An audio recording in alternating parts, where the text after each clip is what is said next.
चलिए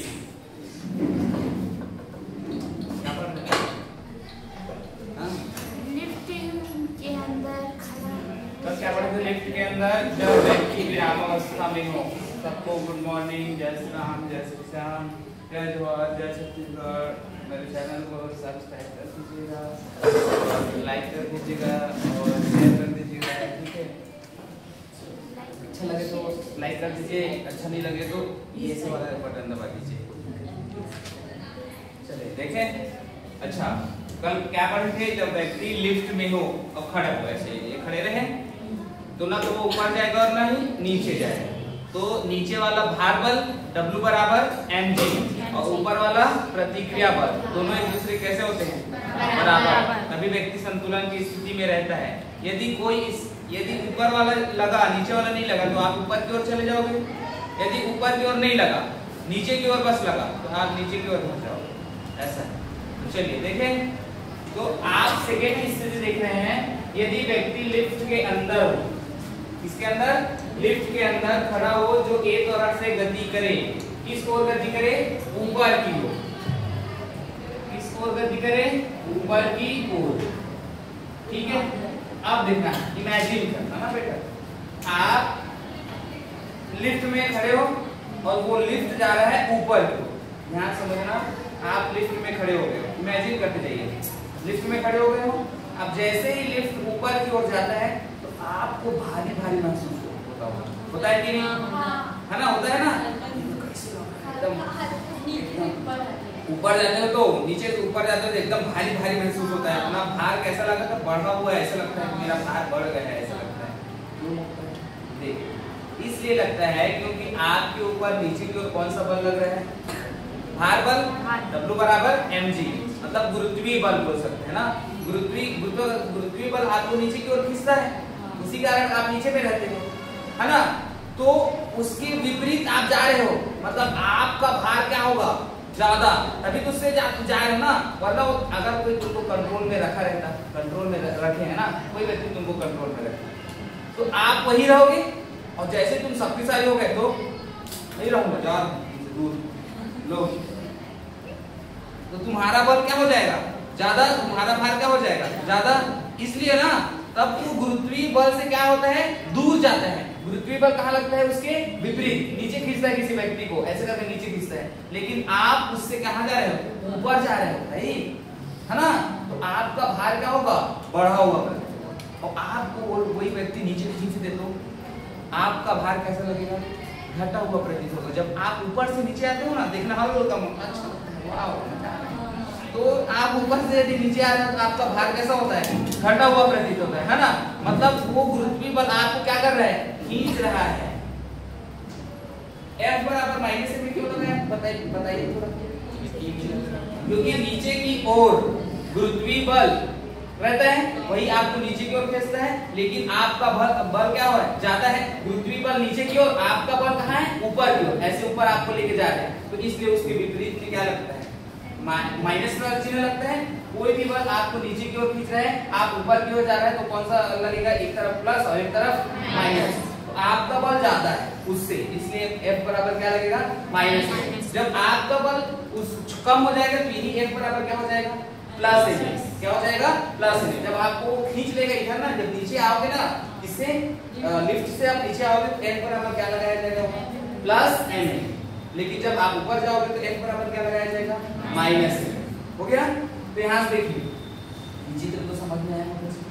अब इसके बाद ये वाला होता है फॉर्मूला F बराबर mg माइनस r। देखिए बेटा, वहां मैं जब शुरू में यदि व्यक्ति विरामावस्था में हो, लिफ्ट में ऊपर नहीं जा रहा है और नहीं नीचे जा रहा है, तब W बराबर क्या लगाया गया था? W बराबर r। क्योंकि W बराबर क्या होता है? mg और r ये होता है। तो mg को जब हम इधर ले आएंगे, माइनस r नहीं होगा, तो इधर जीरो, क्योंकि F बराबर क्या लग जा रहा है? जीरो। इसलिए यहाँ क्या, यहाँ F की जगह में क्या है? ऐसे सूत्र होता है mg माइनस r बराबर क्या है? F। लेकिन F बराबर वहाँ क्या लग रहा है? जीरो। यहाँ इसलिए क्या रखा गया था? जीरो। अब जब वो उधर जाएगा ना, mg बराबर क्या हो गया? r। और mg को क्या लिखते हैं? w। ठीक है, तो ये क्या हो जाएगा? F बराबर mg माइनस r। ये हो गया। F की जगह में क्या लिखा जाएगा? Minus mg।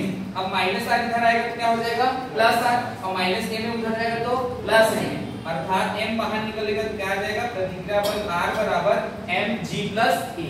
जब व्यक्ति लिफ्ट में ऊपर की ओर जा रहा है तो उसका समीकरण क्या हो जाएगा r बराबर m कोष्ठक में g प्लस a। हो गया।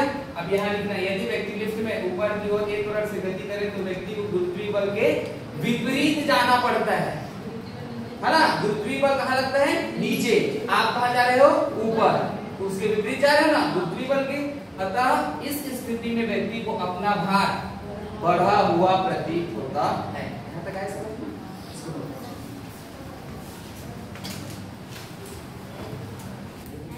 देखिए ये अब लिफ्ट कौन सा, यदि व्यक्ति लिफ्ट के अंदर खड़ा हो, जो व्यक्ति जो एक त्वरण से किस ओर गति करे, अब किस ओर गति करे नीचे की ओर, नीचे की ओर गति करे, तब अब ये व्यक्ति अब नीचे मुड़ ले।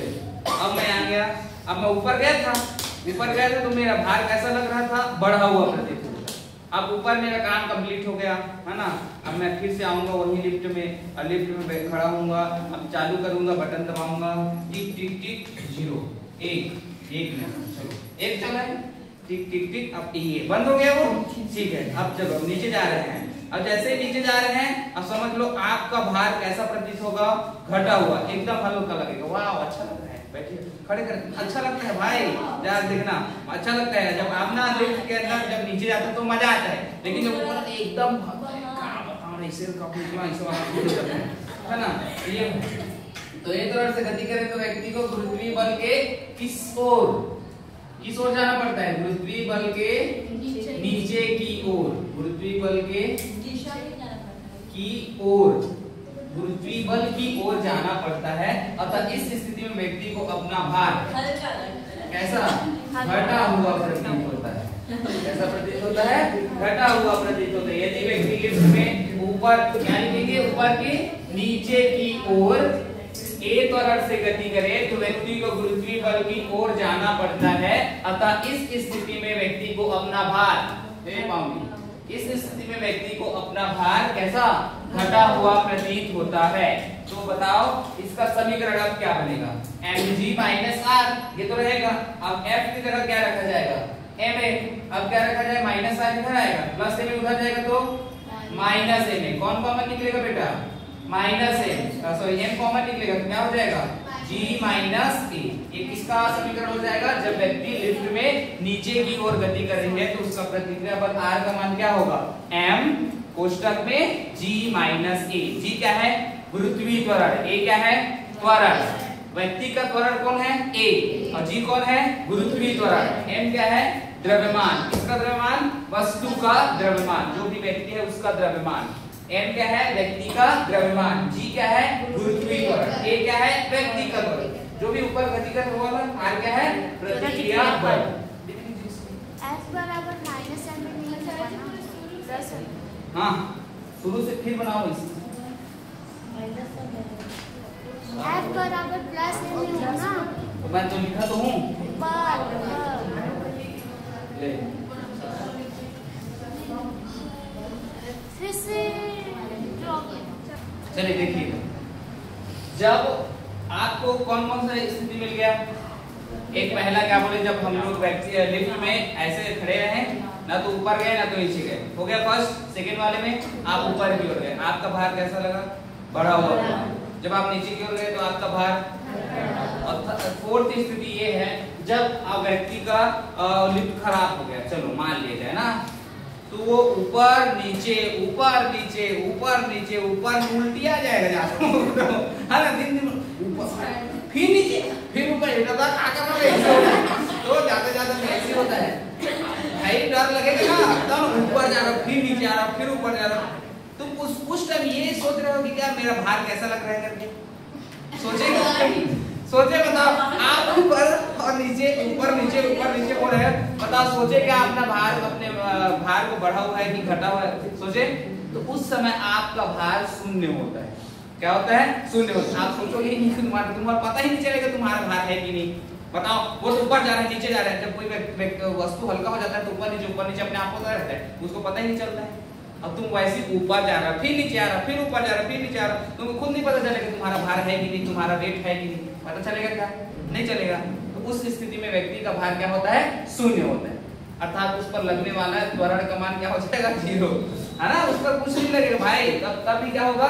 प्रतिक्रिया बल R और भार बल W दोनों एक दूसरे क्या होंगे? बराबर होंगे।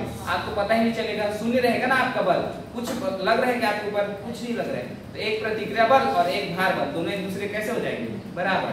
तो एक दो स्थिति में बराबर होगा प्रतिक्रिया बल और भार बल। कब होगा? जब व्यक्ति विरामावस्था में हो लिफ्ट में, तो आपका प्रतिक्रिया बल और भार बल क्या होंगे? एक दूसरे के बराबर। जब लिफ्ट ऊपर नीचे एक समान वेग से गति करे तब क्या होगा? भार बल और प्रतिक्रिया बल एक दूसरे क्या होंगे? बराबर। दो स्थिति कौन कौन सा? जब विरामावस्था में हो।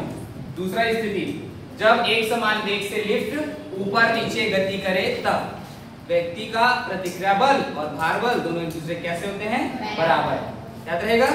इसके बाद और समझिए, इसी को हम लोग बोलते हैं भारहीन की स्थिति। क्या बोलते हैं? भारहीन की स्थिति। क्वेश्चन पूछता है भारहीन की स्थिति कब होती है? जब व्यक्ति लिफ्ट में ऊपर नीचे एक समान वेग से गति करे तब। कौन सी स्थिति होती है? भारहीन की स्थिति। भारहीन मतलब समझते हो? तुम्हारा भारहीन, हीन मतलब नहीं, भार ही नहीं, उसी क्या बोलते हैं? भारहीन की स्थिति। कब होता है? जब व्यक्ति लिफ्ट में ऊपर नीचे गति एक समान वेग से गति करेगा। ठीक है, तो क्या हो जाएगा? देखिए, तो जानते हो तुम F बराबर क्या होता है? mg minus r। उस पर a त्वरण क्या हो जाएगा? त्वरण का मान 0 होगा, उस पर कोई त्वरण ही नहीं लग रहा है, मतलब F का मान क्या रहेगा उस समय? तुम्हारा 0। क्यों F का मान 0 रहेगा? F बराबर क्या होता है बेटा? ma होता है। अब F बराबर तुम a का मान क्या रखोगे? 0। F बराबर क्या ही आ जाएगा? 0 ही आ जाएगा, अर्थात 0 रखोगे तो mg माइनस क्या होगा? r, माइनस r को इधर ले आओ, क्या हो जाएगा? mg, अर्थात r बराबर mg को क्या लिखते हैं? w बराबर क्या होता है? mg होता है ना बेटा, W बराबर mg होता है, इसलिए mg की जगह में क्या लिखेंगे हम लोग? हो गया। अतः प्रतिक्रिया बल और भार बल, कौन सा बल? भार बल एक दूसरे कैसे होंगे?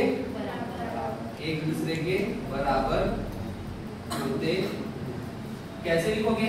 इस स्थिति में व्यक्ति को अपना भार कैसा लगता है?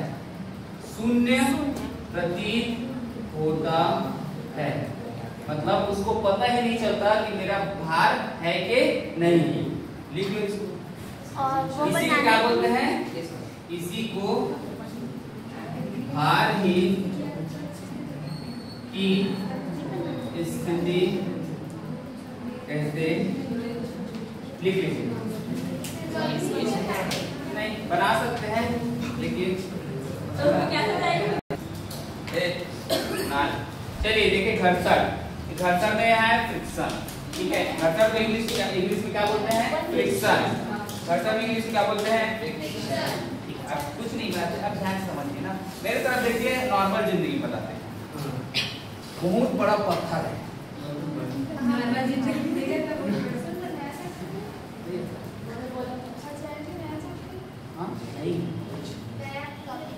हाँ ठीक है। आप बॉल को फर्श में ऐसे धकेले, ठीक है, धकेले, कुछ दूर जाके वो रुक गया।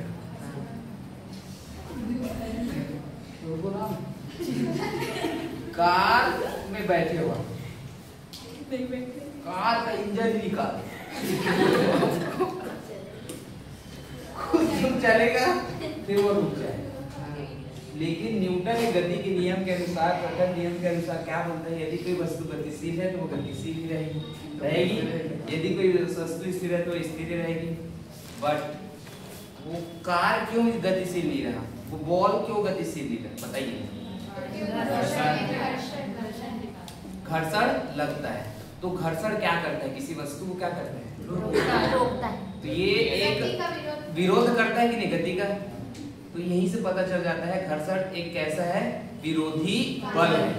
घर्षण क्या है, एक विरोधी बल है जो गति का विरोध करता है। कोई भी गति कर रहा है उसको रोकेगा। मत जाना भाई होती कहां जाता है।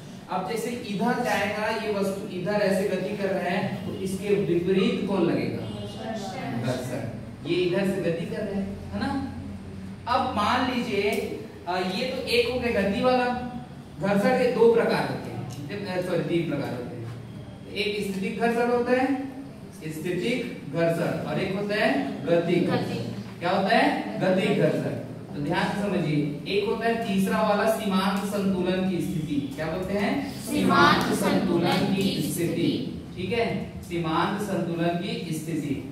स्थितिक घर्षण में ये होता है बेटा, जब आप किसी वस्तु के ऊपर बल लगाओगे ना, उसको धकेलोगे ना, जैसे कि आप अलमारी, आप एकदम छोटा बच्चा है, इतना छोटा बच्चा, ये है, मान लीजिए आप एक छोटा बच्चा है, ठीक है, ठीक है, ये इसका वो है सीमा का जो रहता नहीं है बच्चे का, ये वो है, ठीक है। अब ये एक अलमारी, ठीक है, हाँ अलमारी है, इसको वो ऐसे धक्का दे रहा है, ऐसे कहाँ तक है, दे पाएगा अपना, दे पाएगा क्या, वो स्थिति में है तो ऐसा ही रहेगा, स्थिति ही रहेगा, रहेगा। क्यों रहेगा, क्योंकि उसके अंदर जो घर्षण लग रहा है ना, घर्षण लग रहा है, इसके द्वारा लगाए गए बल से कम है। व्यक्ति के द्वारा लगाए गए बल से, वो घर्षण बल से क्या है, कम है। मतलब घर्षण उधर से एकदम धक्का दे रहे हैं, मत आओ मेरी तरफ जाओ, ऐसे करके, ऐसे। मतलब मान लीजिए 2 व्यक्ति है, एक मैं अलमारी के अंदर घर्षण हूँ, मैं अलमारी के अंदर घर्षण हूँ, ठीक, अब घर्षण हूँ, अब उधर से कोई व्यक्ति मुझे पेल रहा है, मतलब समझ गए ना वो क्या बोलते, ठीक है।